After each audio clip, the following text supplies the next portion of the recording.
Hey, welcome back, guys.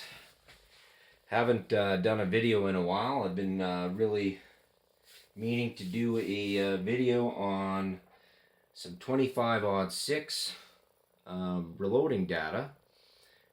Did a bunch of testing in the summer, 2018, and took a while, but we figured out a proper load for um, the 25-06. The gun that we have is a Weatherby Vanguard in a Fleur du Lis model. It's like a laminate stock. I believe it's 24-inch barrel.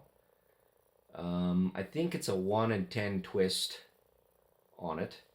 I'll have to check just to be certain.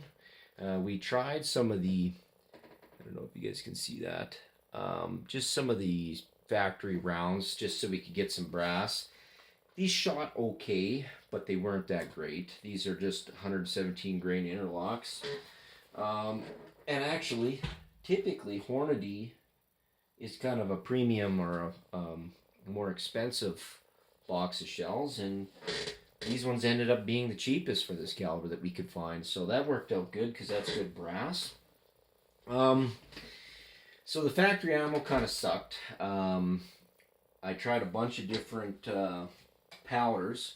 I really wanted some 4831 to work, or some H414. I've had tremendous luck with this powder in 30-06 and 338-06, and for whatever reason, all of my testing, it did not work out. Here's a load here with 4831. Not too bad. I think the third one was a bit of a flyer. I'm not sure. It did end up on the card here, so I wasn't too satisfied with that. Here's some H414. And by the way, if you have Win 760, it is basically the same powder. You can use basically the same reloading data. So that one's 47 grains, not too great. Here's 46, so you guys can see. Not too fantastic. I wasn't really excited about these groups. This one here is probably what, 2.5, 3-inch group. Pretty piss poor. Here's some more 4831. Yeah, so obviously those were not working. So that was kind of frustrating. On a whim, I tried some different primers. I was trying some CCI primers. I tried some Federal, just regular 215s. And then I tried some Magnum primers in the Remington. Some 9.5 M's there, just because I have lots of them. And that's fun thing with testing ammo is you can kind of mix and match a little bit and see what works good. Anyways, so we ended up with Reloader 22. So I believe this was the first load that I did with Reloader 22. Sorry, the page is a little ripped there. You see it, that's not bad of a load. It definitely showed that it was tightening up with that. So I did some more testing. And typically what I'll do is I'll do it in 2 stages. So maybe I can just organize these to show you what I mean. So that one was 54 grains. So in order to discover where the most optimum load was, I do what I call a crossover. So I'll start, I knew 54 was okay, so I'll start with 53. And look at that. It's starting to get better. I start with some even numbers, 53, 54, 52, whatever. Try to discover what's working good. And then after I discover a load that's working pretty good, that one was a 0.86 of an inch. Then I'll do in 0.2s. That was 53. Okay, so then I'll cross it over. Here's a 52.8. believe that's 0.61 of an inch. So that's a really good group. That's almost a half MOA. And then I bumped it up to go on the other side of 53 to 53.4. And we got 0.88. Okay. Now when you're doing this, typically what you want to do is maybe load like 4 or 5. But that ends up costing some money because you're burning more powder, you're wasting more projectiles, but you're getting a more consistent look at the potential of that load. If you're only going to do 3, you have to be damn sure that you shot really well, because if you have a flyer, it's hard to do justice for that load. So this is the one we ended up with. We knew 53 was good. 53.2, 0.58 of an inch.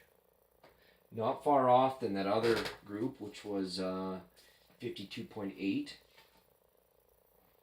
0.61. And if you look at these, you can almost see the height changing. I never changed the sight in to any of this. So if you look into any ladder testing videos on YouTube, you'll see how guys do it, and the nodes and vibrations of the barrel, and it changes as you progress your load. I didn't want to spend that much time with this. I didn't want to burn too many bullets or burn too much powder. And I've been doing this a long time, so this is typically what I do is I'll start with the even numbers, and then I'll change to 0.2s. You could do loads in 0.1 increments, and then you could really figure out the potential of each load. But I find, and I've tried that before, I find that moving 0.1 of a grain is so minute, it's really hard to distinguish a difference between each load. So that's why I like the adjustments in 0.2 of a grain. So yeah, so right now we're running 100 grain Barnes TTSX. Now if you watch any of my other videos, you know I'm a huge guy on Barnes bullets. They're all copper monolithic, and they are awesome on game.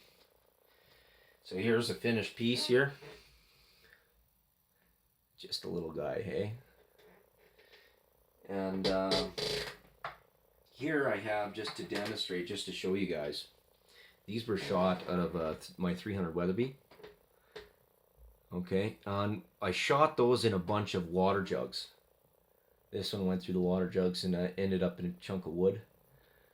I recovered both of these, and when you put these on the scale, I could do it right here, but these are 200 grain Barnes LRXs, and there's 100% weight retention there. They didn't break apart, nothing. Mind you, those were shot at 100 yards, but that's a good test to see like what these bullets do, right?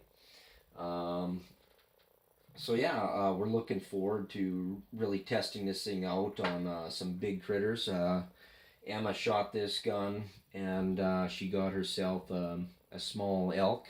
She was drawn. It was a calf, but one shot through the heart worked like a damn. So good shooting on her. But yeah, so that's kind of the thing on the 25-06 that we found. That's the whole beauty with doing reloading is finding out what works good in your gun. You know, it's interesting because I never thought in 100 years that 20 reloader 22 was gonna be the ticket for that. It was just kind of a bunch of Frankenstein loads that I kind of started with, and yeah, ended up pretty well. And Weatherby rifles, awesome guns. I mean, if you can do that, that's freaking impressive. It's too bad that the factory ammo wasn't doing that right away, but I'm certain that if you bought enough factory ammo, different brands, Federal, Winchester, all that stuff, if you were just a target shooter and you didn't want to do any reloading, you would find a box of shells that would group like that. But I do the reloading, so I like doing that stuff. I was really hoping I could get these to shoot well, and yeah, so that we could use it for hunting.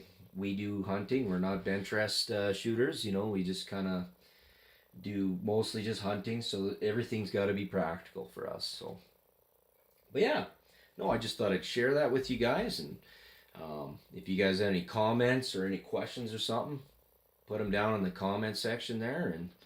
And please hit the like button and subscribe.